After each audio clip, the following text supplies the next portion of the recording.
Hi guys, मैं पूजा योगेश शर्मा आपका अपने न्यू व्लॉग में स्वागत करती हूँ। आशा करती हूँ आप सब ठीक होंगे। मैं भी ठीक हूँ। आप सब हमेशा खुश रहें, स्वस्थ रहें और उम्मीद करूँगी आपका जीवन हमेशा खुशियों से भरा रहे और ये सावन आपकी ज़िंदगी में खुशियों की बहार लेके आए। श्री शिवाय नमस्तभ्यम। तो मैं आप आज कई दिनों से व्लॉग नहीं डाल पा रही थी, लेकिन आज भी मैं व्लॉग नहीं डालने वाली थी, लेकिन मुझे आप सबसे एक बहुत ज़रूरी बात शेयर करनी है जो हम सब के लिए बहुत ज़रूरी है।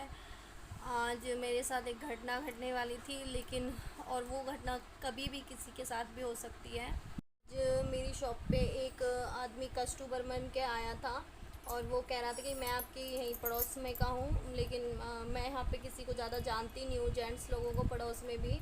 तो वो कह रहा था मैं आपके पड़ोस का ही हूँ, मुझे कुछ सामान दे दो। तो मैंने कहा ठीक है भैया, मैं दे देती हूँ सामान। उन्होंने मुझे बताया कि चूड़ियाँ वगैरह चाहिए, तो मैंने कहा ठीक है भैया, आप चूड़ियाँ ले लीजिए, बताइए कौन सी देनी है। मैंने उनको दिखाया चूड़ियाँ ये हैं भैया, तो उन्होंने कहा इन्हें पैक कर दीजिए।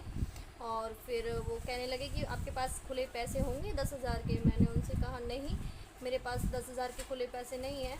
फिर वो कहने लगते हैं कि जितने भी पैसे आपके पास हैं आप वही खुले दे दीजिए, मैं आपको 2,000 का बंधा नोट दे देता हूँ। मैंने कहा ठीक है भैया। तो खुले पैसे तो देखो, दुकान पे कोई भी मांगने आता है तो कई बार हम कर देते हैं जब हमारी जानकारी में होते हैं। तो मैंने सोचा शायद होंगे, चलो मैं खुले पैसे दे देती हूँ। तो मैंने उनको 2,000 रुपये के खुले पैसे दिए, तो उन्होंने मेरे को वापस नहीं किए, 2,000 का नोट नहीं दिया। मैंने कहा भैया पैसे तो दो। वो जाने लगे तो जब कह रहे हैं भैया कि मैं यहीं से लेके आ रहा हूँ, मेरे यही मेडिकल स्टोर है हमारे पास में, मैं वहाँ मेरे पैसे रखे हुए हैं, मैं उनसे लेके आता हूँ। तो मैंने उनसे कहा भैया नहीं, आप मेरे पैसे मुझे दे दीजिए, मैं आपको नहीं जानती हूँ, आप पहले शॉप पे से पैसे लेके आ जाइए, फिर मैं आपको खुले पैसे दे दूँगी। तो वो बंदा इतना जिद पे अड़ जाता है बहुत ज़्यादा। यहाँ पे पड़ोस में मुझे कोई दिखाई भी नहीं देता है और ना ही हर्षू के पापा थे घर पे। तो मैंने कहा ठीक है, मैं हर्षू के पापा को पहले फ़ोन लगा लेती हूँ और फिर आप पैसे ले जाना अगर वो कहते। तो मैंने हर्षू के पापा पे भी 2 बार कॉल किया, लेकिन वो नहीं उठा पाए हैं, शायद वो सो गए हैं। फिर मैंने पड़ोस में ही 1-2 भैया से कहा आप उन्हें जानते हो। वो भी ऐसे आवाज़ लगा रहा था उन बच्चों को भी कि जैसे इनको जानता है। तो मैंने उनसे पूछा भैया तुम इन्हें जानते हो? उन्होंने कहा नहीं जानते हैं।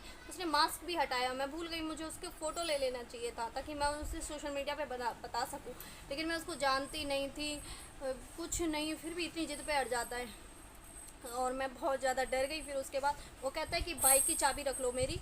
कोई बंदा बताओ बाइक की चाबी रखने को देगा 2,000 रुपये के लिए? मुझे उस पर फिर बहुत ज़्यादा शक हो जाता है। मैंने उसको पैसे नहीं दिए, बहुत ज़्यादा जिद पे अड़ गया वो।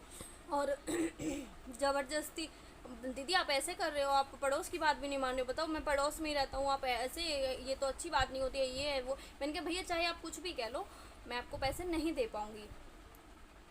तो प्लीज़ आप लोग ऐसे लोगों से सतर्क रहें, सुरक्षित रहें। आज बहुत ज़्यादा टाइम ख़राब आ गया है और जो लोग ऐसा फ्रॉड करते हैं, भगवान उनको वैसे तो कभी खुश रखता नहीं है, लेकिन अगर वो बंदा मुझे कभी दोबारा दिखाई दिया तो मैं ज़रूर सोशल मीडिया पे उसकी पिक डालने वाली हूँ।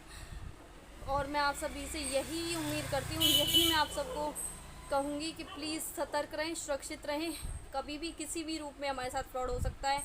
आजकल इन फ्रॉड लोगों ने बहुत ज़्यादा अपना वो फैला रखा है, जाल, कभी भी कहीं भी चले जाके कुछ भी, मतलब कुछ भी कहते हैं और फ्रॉड कर देते हैं। प्लीज़ आप सब लोग इनसे सतर्क रहें। जय माता दी, श्री शिवाय नमस्तुभ्यम। आप सब खुश रहें, सुरक्षित रहें, सतर्क रहें। जय माता दी।